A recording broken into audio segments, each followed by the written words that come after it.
tidak boleh diterima. Ini adalah sesuatu yang haram. Kenapa kok diterima? Jadi kalau dianalogikan begini, tidak ngerti, kalau meskipun tidak tahu ya, semestinya mengatakan saya nggak tahu menerima sedekah. Katakan contoh tadi yang paling buruk ya, yang paling baik dulu. Yang paling baik hukum menerima sedekah yang dari haram, tetapi kita itu nggak ngerti ini adalah haram. Bagaimana itu, boleh nggak kira-kira? Boleh, tapi ada efeknya. Pasti ada efeknya. Diumpamakan begini, kalau di dalam fikih hukum orang tidak ngerti adalah tidak hukumnya. Diumpamakan kita itu minum air di sini. Air di sini adalah air putih, sebagaimana kita minum air Cleo. Kita diberi orang. Ternyata dalam air ini sudah dikasih racun tikus. Bentuknya sama, minumnya sama. Kita nggak ngerti ini itu ada. Kita nggak ngerti bagaimana hukum minum racun. Kalau di situ fikih hukum minum racun, ngerti minum racun adalah hukum berdosa, bunuh diri. Tapi kalau nggak ngerti bagaimana, nggak apa-apa. Tapi efeknya bagaimana? Pasti ada efek dalam tubuh kita, entah itu kelengar atau bagaimana. Nah, sebagaimana nanti kalau menerima sesuatu yang buruk, kita nggak ngerti kalau itu adalah buruk. Orang nggak ngerti, nggak ada hukumnya. Tapi pasti ada efek yang ada di dalam yang dia terima, bagi yang menerima. Jadi kalau secara fikih itu nggak ada hukumnya karena nggak ngerti. Tapi karena itu adalah suatu sumbernya buruk, pasti ada efeknya. Di analogikanya itu tadi seperti itu. Nah, sedangkan kalau ngerti, nggak ngerti saja seperti itu ya. Apalagi kalau ngerti, ini adalah buruk kemudian diterima, bagaimana? Lalu ya, ini adalah sudah kerjasama di dalam keburukan. Kemudian dimanfaatkan untuk kebaikan ini. Ya. Kemudian kalau mengambil kita kembalikan dari tadi, layak balu ila thayyiban. Nanti kita nggak bisa suatu syariat itu, wong ini loh yang penting manfaat orang lain. Jadi ukurannya itu adalah bukan logika kita. Logika kita nggak bisa yang penting manfaat orang lain, meskipun korupsi nggak bisa seperti itu. Ukurannya itu adalah syariat seperti itu. Syariatnya ya tadi itu layak balu ila thayyiban. Sesuatu buruk itu tidak bisa menghabiskan sesuatu yang buruk. Bahkan jadi meskipun ini bermanfaat orang lain, tidak ada kemanfaatan di situ. Justru itu akan menambahkan keburukan. Wah, jadi bahkan tadi itu tidak ada kemanfaatan. Di situ malah di sini bahkan bahasanya tadi menambahkan keburukan dan justru mengantarkan kepada kerusakan, kepada neraka. Nah, mungkin seperti itu, Pak. Yang nggak ngerti itu loh, nggak apa-apa secara fikih, tapi ada efeknya. Apalagi yang ngerti.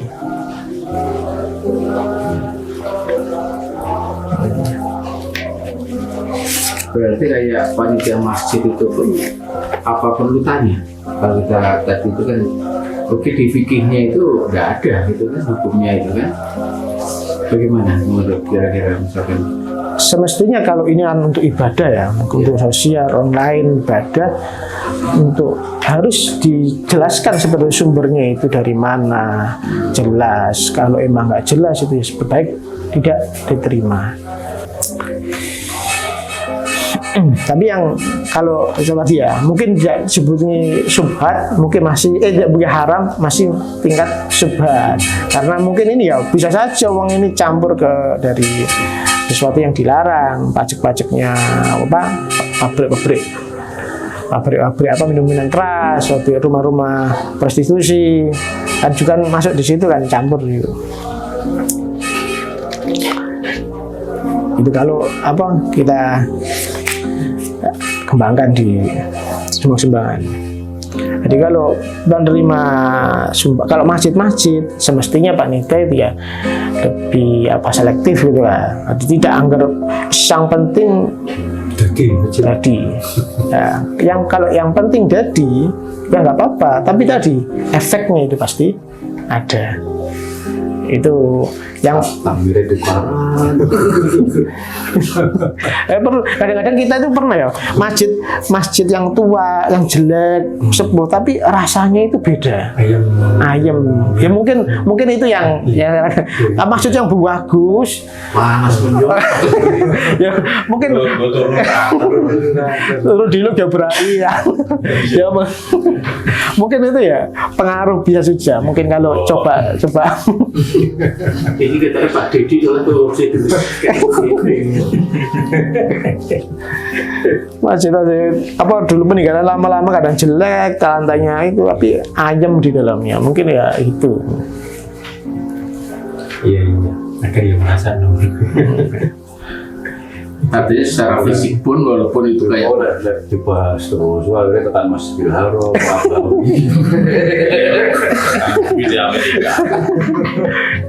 Iya. Ya, ya itu tadi kalau ukurnya ini ya seperti itu.